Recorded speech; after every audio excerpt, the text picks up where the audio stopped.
ازيكم حبايبي؟ عاملين ايه؟ يا رب تكونوا بخير. زي ما انتوا شايفين بقى النهارده عملت لكم فطيره هشه من ألذ الفطاير اللي بعملها. ما شاء الله، طالعه هشه ومورقه وجميله، طبعا محشيه جبنه. زي ما انتوا شايفين ما شاء الله طلعت حلوه جدا جدا. بس هي الوقت دي لسه سخنه، مش عارفه امسكها، لكن زي ما انتوا شايفين دلوقتي طالعه جميله ازاي. يلا بينا بقى على المقادير. وانا كنت عاملة المقادير 2، لكن انا هكتب لكم في صندوق الوصف مقادير واحدة بس. الواحدة هنحط لها كوباية لبن واحدة، معلقة خميرة، زبدية، معلقتين سكر.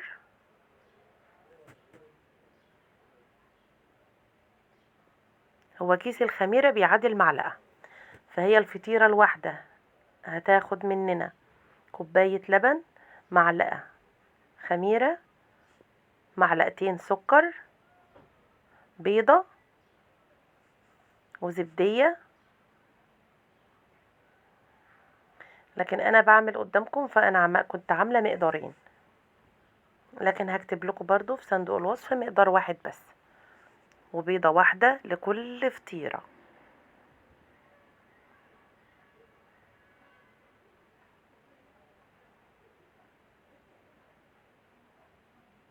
زي ما انتوا شايفين بقى بنقلب كل الخليط ده كويس قوي قوي مع بعضه. كمان هنسيبه شوية علشان نتأكد ان الخميرة كويسة. ل- شايفين ما شاء الله الخميرة عاملة ازاي؟ ما شاء الله نشطة وجميلة.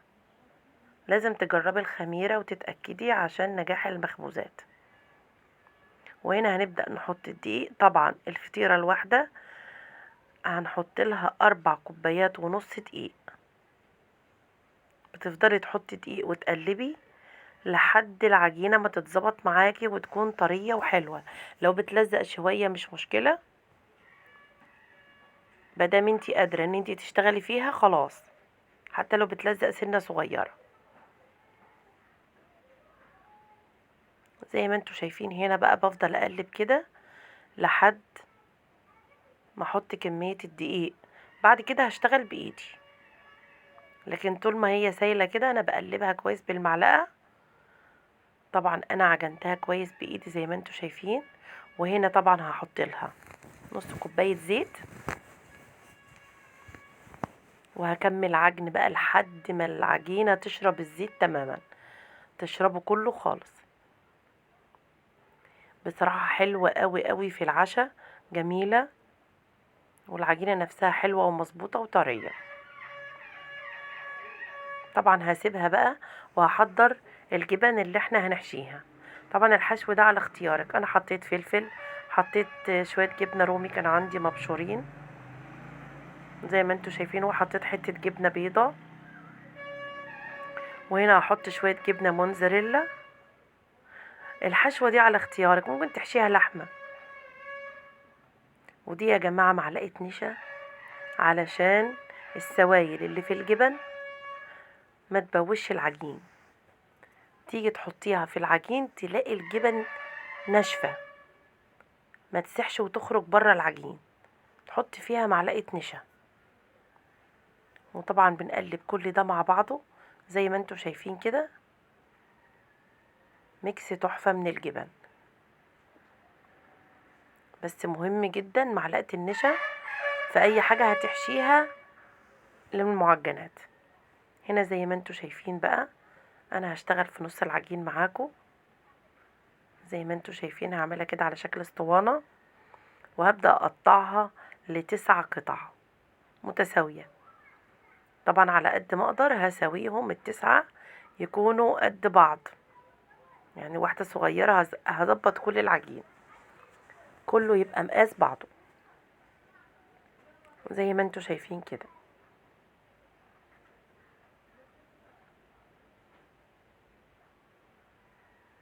طبعا لازم ترشيله شوية دقيق، لان العجينة دي بتلزق سنة في الايد، عشان ما تلزقش على الرخامة.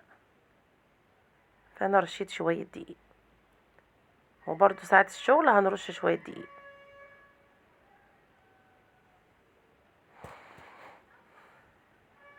زي ما انتوا شايفين انا قسمتها ل9 قطع. وطبعا هسيبها برضو ترتاح شوية، يعني انا بعد ما قسمتها كده غطيت عليها وهسيبها ترتاح شوية. وطبعا هبعدهم عن بعض عشان ما يلزقوش. وانا كده سبتها ترتاح شوية. هنا بقى هنبدأ نشتغل. العجينة ارتاحت معايا زي ما انتوا شايفين كده. طبعا بكون مجهزة جنبي الميكس الجبن ومعلقتين زبدة زي ما انتوا شايفين كده. بفرد العجين زي ما انتوا شايفين كده. هي العجينة طرية بتلزق سنة صغيرة. انا بعملها على شكل مستطيل، بدهنها زبدة عشان تبقى مورقة من جوه زي ما انتوا شايفين كده.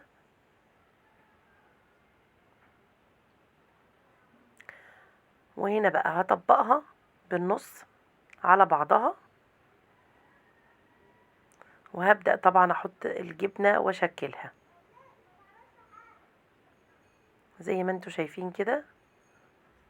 انا هقفلها كده زي ما انتوا شايفين، هقفل عليها كده والناحية التانية زيها زي ما انتوا شايفين. وهنا هقفلها كويس من الطرف بس زي ما انتوا شايفين كده. وما تخافيش الجبنة مش هتخرج بره علشان احنا حاطين لها معلقة النشا. وهنا طبعا هجيب الصينية دي مقاس 26،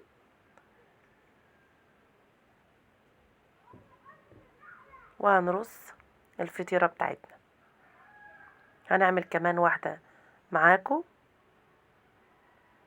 علشان تشوفوا طريقة التشكيل. ما تنسوش يا جماعة لايك وشير ودعم للقناة، واللي ما اشتركش في القناة يشترك وتدوسوا على الجرس عشان يوصلكوا كل جديد. وتعليقاتكم الحلوة ما تنسونيش في التعليقات.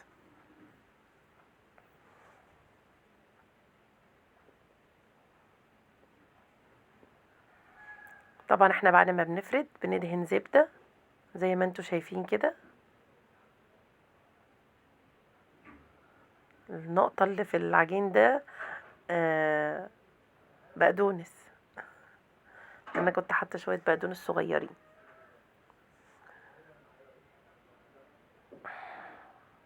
زي ما انتوا شايفين كده التشكيل سهل وبسيط. شايفين ما شاء الله. والعجينة في ايدي طرية وجميلة، سهلة في التشكيل، سهلة سهلة. شايفين. وطبعا احنا بعد ما هنرصها في الصينية بالطريقة دي هنسيبها كمان، نغطي عليها ونسيبها ترتاح.